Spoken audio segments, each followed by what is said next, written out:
Hola amigos y amigas, compañeros y compañeras, muy buenas tardes, buenas noches, buenos días.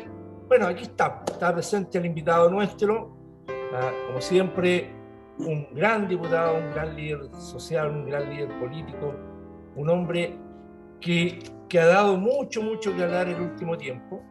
Me refiero a don Jaime Mulet, diputado, presidente, precandidato por el Partido Regionalista Verde. Muy buenas tardes, buenas noches, don Jaime. Muy buenas tardes, un gusto estar con ustedes, la verdad, siempre es un placer poder conversar y tener una entrevista entretenida. Y bueno, y tenemos también a nuestro escritor, nuestro poeta y subdirector de Crónica Digital. ¿Cómo está, Yomar? Muy buenos días, buenas tardes, buenas noches. Buenos días, buenas tardes, buenas noches, pues. Jaime, ¿cómo estás? Iván, un gusto, pues, un gusto estar acá, calentando motores. Estamos calentando motores. Y bueno, la primera pregunta, don Jaime, tiene que ver fundamentalmente con esta idea de que hoy día todos están presentando precandidaturas presidenciales. A ver, ¿cómo está esta idea que le pidió el partido para que usted sea precandidato presidencial por su colectividad dentro del Pacto Chile Digno? Todos como nosotros no. Mire, la verdad es que bueno, me lo venían pidiendo hace tiempo en el partido, en la directiva. Yo creo que hay que hacer un proceso y creo, a nosotros nos interesa mucho que los temas que a nosotros nos preocupan, los temas que hemos abordado como Federación Regionalista Verde Social y que nos interesan, estén en la discusión en la primaria presidencial. Yo te diría que eso es lo primero. Y nos ha costado visibilizarnos también, ¿eh? Pues somos un partido nuevo, de hecho partimos muy poquitas regiones, ya estamos en 2, estamos en el 90% del territorio nacional, estamos en la región metropolitana, estamos en Biobío, estamos en Valparaíso. Tuvimos un crecimiento incluso en el año de la pandemia, en el año de las restricciones, de que no se podía ir a la notaría, etcétera. Crecimos mucho. De 5.000 militantes llegamos a 20.000, digamos, en medio del 2020. Y nos interesa visualizarlo y colocar temas en esa propuesta de primaria del mundo transformador, del mundo antineoliberal, claro, esa primaria que nosotros más bien vemos en ese mundo. Ahora, se está trabajando para una primaria amplia, yo lo veo muy difícil, no nos hemos restado el proceso de diálogo. Pero antes que nos vayamos a esa gran primaria, estas reuniones que han habido la última semana, la pregunta del millón tiene que ver con su candidatura. ¿Qué se diferencia su candidatura al candidato del Partido Comunista, a los candidatos del Frente Amplio, dentro de este gran abanico de la izquierda? Mire, yo creo que hay una cuestión, además de la biográfica, digamos, que obviamente siempre está presente, de la experiencia que está, de la vida política de cada cual, de cada uno de los candidatos, donde uno obviamente responde con acierto y con errores, en fin. La vida política uno siempre tiene heridas de guerra, dice un amigo mío, que están ahí y uno está y sigue en combate. Yo creo que hay diferencias. Nosotros tenemos una propuesta clara en muchos aspectos, una visión del mundo distinta a la que tiene Jadwe, distinta a la que tiene, creo yo, el propio, por ejemplo, Boric. Nosotros somos un partido bien especial que más allá del eje izquierda nos movemos en un tema de transferir poder, y eso está en la base de lo nuestro, transferir poder político y poder económico, financiero, al territorio, a las regiones. Y nos interesa hacer transformaciones profundas de esa mirada, profundizar la democracia, darle poder a las regiones, y se le da poder con transferencia de poder puro, con transferencia de recursos y autonomía financiera, impuestos regionales, posibilidades incluso de normar, de dictar normas regionales. Nosotros ponemos ahí mucho énfasis, digamos, en eso. En el mundo globalizado, ¿cierto?, donde lo que prime es la globalización más bien de carácter financiero, los países han ido perdiendo fuerza, los estados han ido perdiendo fuerza. Más bien el poder está en las grandes corporaciones que son internacionales. Por ejemplo, ¿dónde está, no sé, el poder que antes tenía el Estado de Chile se ha ido diluyendo? Está en las corporaciones, está en las concesiones que hacen en los tratados internacionales, y nosotros queremos un poco, somos, si usted quiere, contraculturales. Nos interesa defender lo local, lo regional y ver la política desde allí, y desde allí formular, a través de la formulación de políticas públicas, de empresas locales, regionales, en fin. Es una visión general, diría yo, y desde allí tenemos una serie de planteamientos, digamos, Pero le doy esa visión, porque eso está muy presente en lo nuestro. Y sobre todo desde una mirada, desde el desarrollo sustentable, ¿cierto? Con una lógica de promover cambios sustantivos en el modelo de desarrollo también, a cada uno de los niveles locales y también a nivel nacional. Jaime, me imagino que participaste en la reunión donde estuvieron los candidatos a presidenciales de la oposición, donde estuvieron también los presidentes de partidos.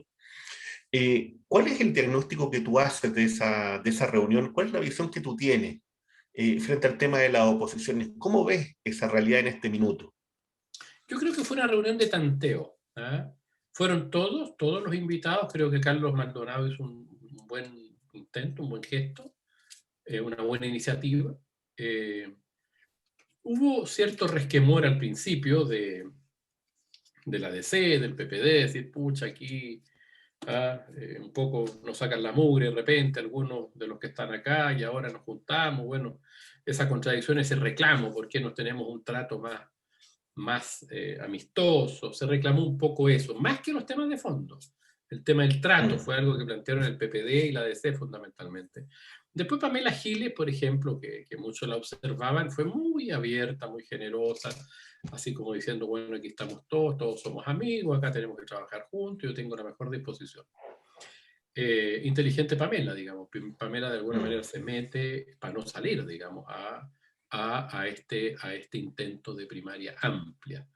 Yo creo que más nervioso está la Democracia Cristiana y el PPD, digamos, si esto tiende a fructificar. Ahora, yo te diría que fue una reunión de aproximaciones de mirada. Lo interesante es que hubo buen tono. Primera cosa que es muy interesante, hubo buen tono. Hubieron representantes máximos de la mayoría de los partidos y los candidatos en algunos casos. En tercer lugar, se acordó una reunión para el lunes pasado, ayer, que se hizo. Una reunión de mínimo, de contenido ya, donde, por ejemplo, por el lado nuestro fue Aníbal Pérez y Gonzalo Marner. Va para ver los temas de contenido de un futuro programa, en fin, se hizo una primera reunión. Y fueron buenos actores por todos los partidos. El PS, no sé, estaba Elizalde, estaba la Clarisa Hardy, en fin. Me dieron cuenta esa reunión anoche, de todos llevaron buenos actores, o sea, nos llevaron, el PC mandó al encargado programa de Jadwe, así se presentó Fernando Carmona. Yo te diría, la Democracia Cristiana tuvo el secretario general, y así, del PPD entiendo que también tuvo el expresidente Navarrete. Entonces hubo ahí la presidenta de Comunes, de RD, no sé quién tuvo, pero hubo un buen nivel y se tomó un acuerdo, o sea, se hizo el tercer paso. ¿Cuál es el acuerdo? Armar un comité ejecutivo y comenzar a trabajar. Pero es lo primero. Yo creo que es muy difícil tener una candidatura única. Perdón, claro, bien digo, una primaria única de toda la oposición es muy difícil. ¿Cuál es entonces esta dificultad de una primaria única? El programa.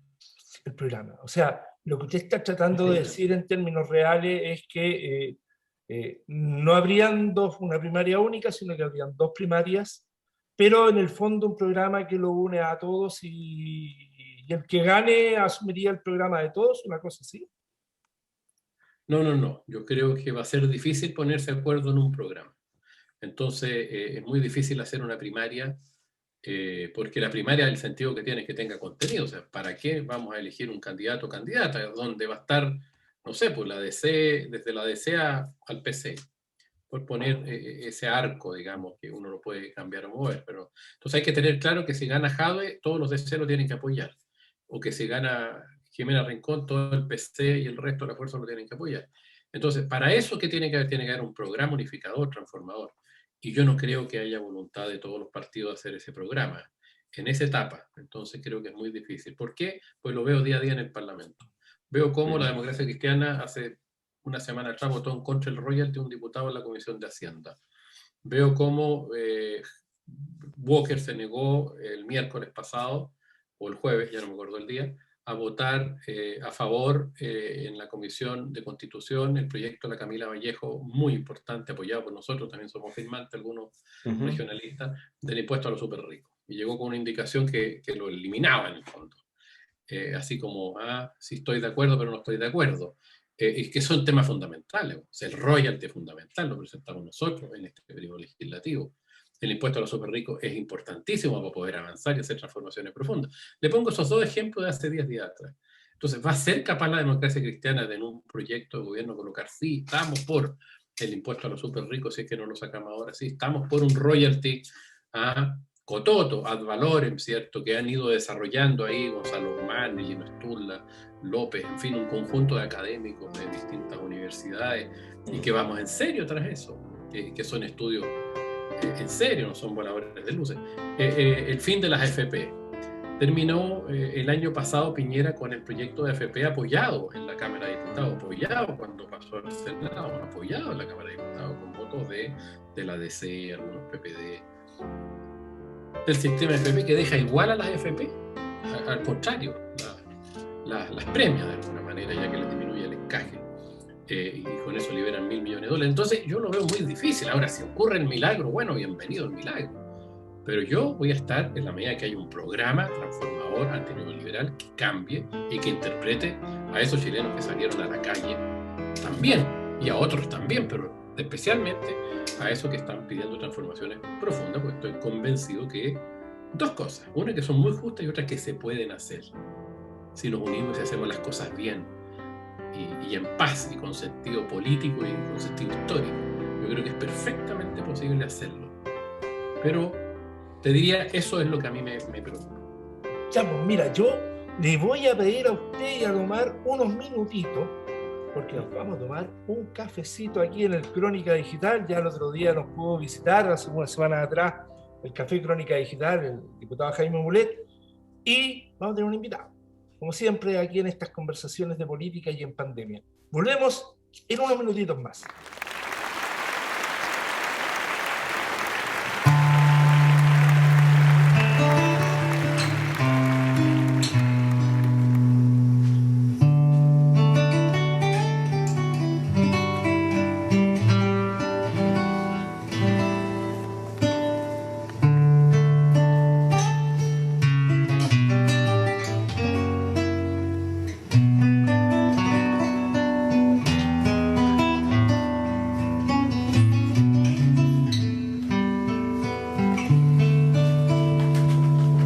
Tierra y cielo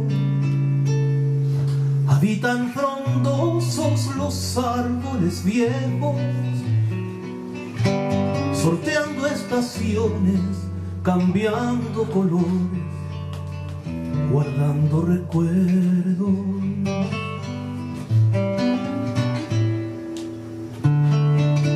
Me gusta mirarlos, sentirlos cercanos, batiéndose al viento, y bajo el follaje tomarte la mano y pasear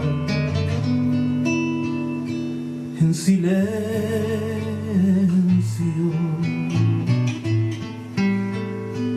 Caen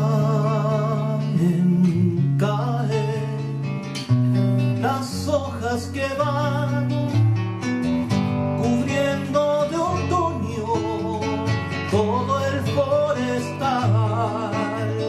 Caen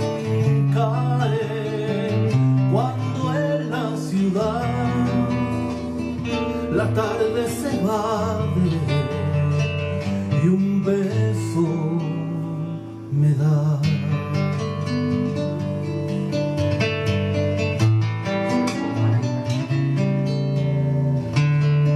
Entre tierra y cielo parecen los árboles vivir contentos, sirviendo de asilo a poetas, amantes y niños creciendo. El curso del tiempo y un fiel testimonio del tránsito nuestro se encuentran tallados en la añil corteza que arropa sus cuerpos.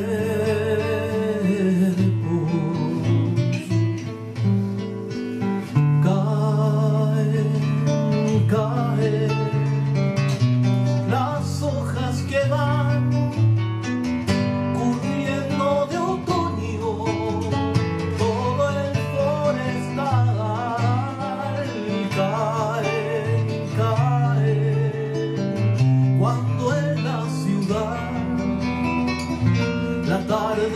evade y un beso me da.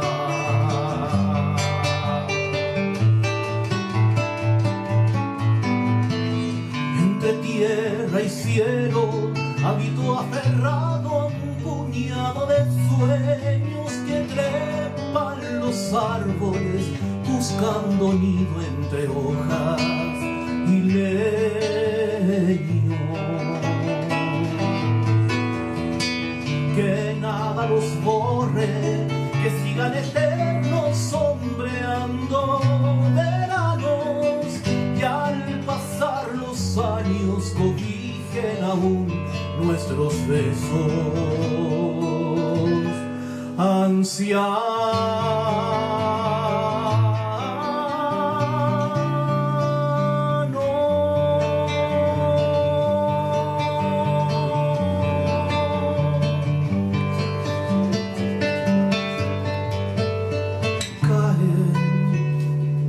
Caen las hojas que van cubriendo de otoño todo el forestal. Caen cuando en la ciudad la tarde se va de y un beso me da. Un beso me da.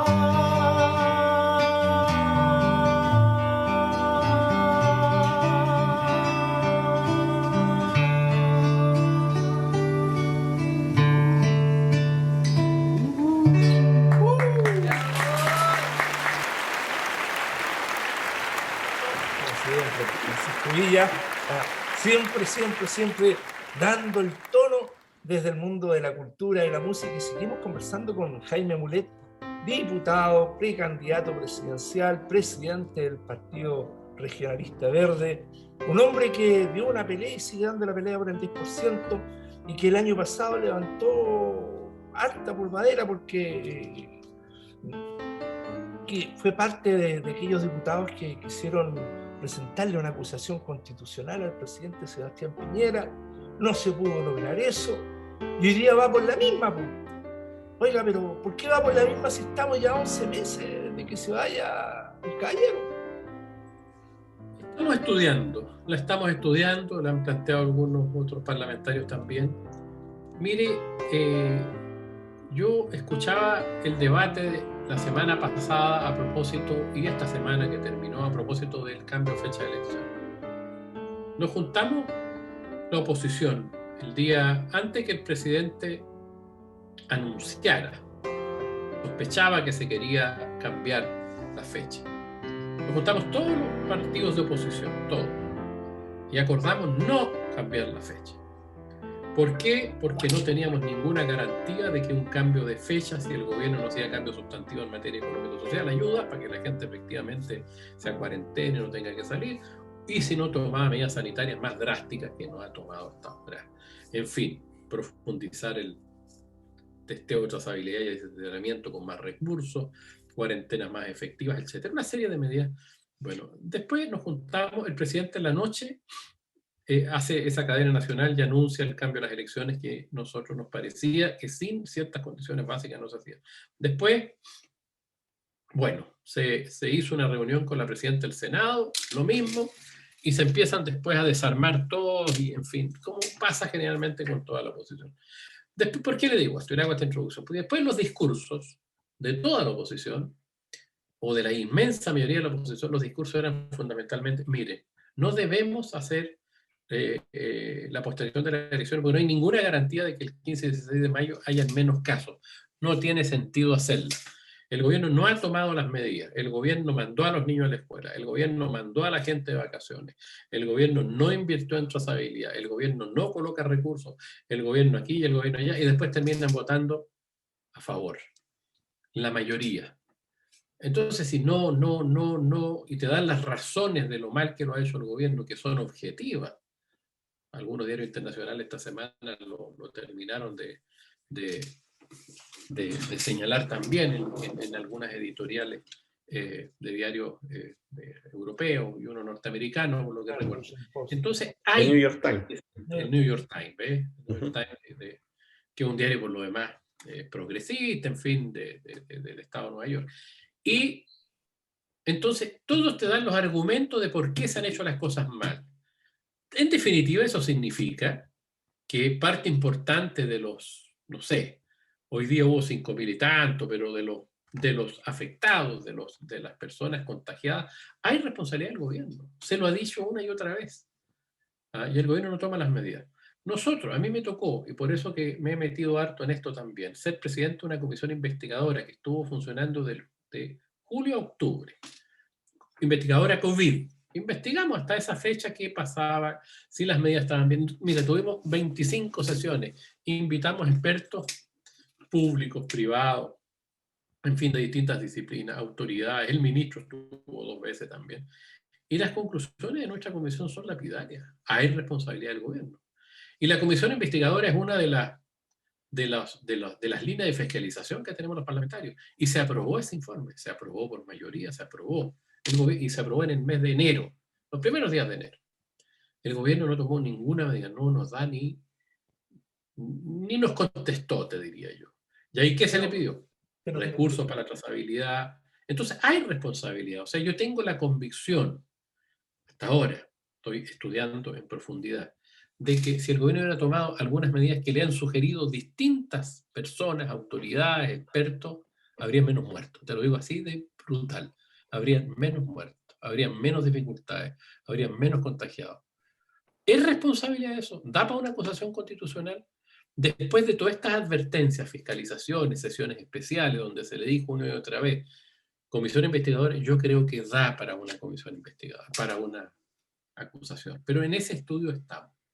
Pero te tuvo que mandar hoy día una carta a la presidenta del Senado y al Senado para que le pudieran explicar con pera y con manzana cuál era si es posible acusar constitucionalmente al presidente Piñera y cuáles eran los mecanismos.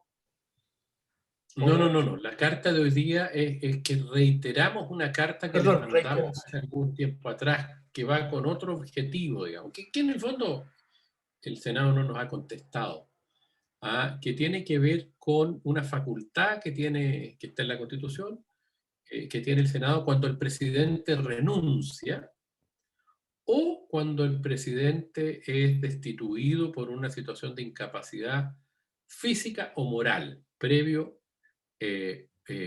previamente oyendo al Tribunal Constitucional, dice la Constitución. Nosotros le hemos pedido desde hace más de un año al Senado que nos diga cómo se implementa eso. ¿Con qué fin? Bueno, para saber cómo se implementa. ¿Qué pasa si el presidente renuncia? ¿Qué pasa si el presidente se declara inhábil moralmente? Queremos saber el procedimiento. Ahora son procedimientos que están para situaciones extremas. Y como somos prolijos y nos preocupa y de repente vemos algunos comportamientos de Piñera complejos, bueno, queremos saber cuál es el procedimiento. Y como parlamentarios le preguntamos al Senado cómo se opera, digamos, eso en caso de que tenga que operar.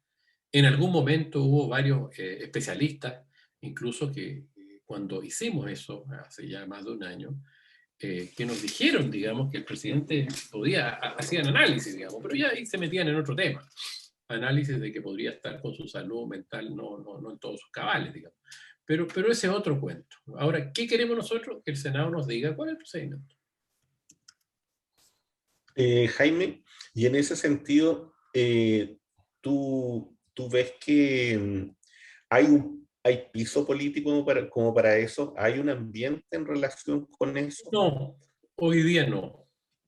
Pero quiero tener claro el procedimiento. Mire, yo, una semana después del estallido, me parece que lo conversamos hace un largo tiempo atrás cuando tuvimos una entrevista con ustedes también, y yo planteé, saliendo de la moneda, que tenía que irse el presidente y teníamos que irnos los parlamentarios después del estallido social. Yo siempre he creído eso. No se hizo, me trataron de golpista, en fin.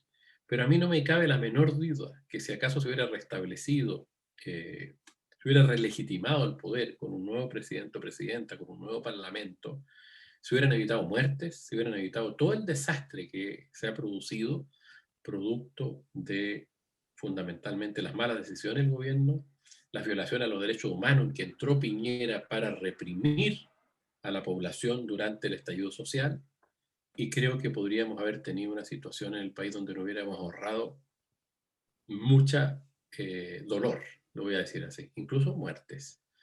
Todos vimos lo que pasó con el estallido social. Y bueno, después viene la pandemia y viene ahí una situación de otra naturaleza bastante mal manejada también.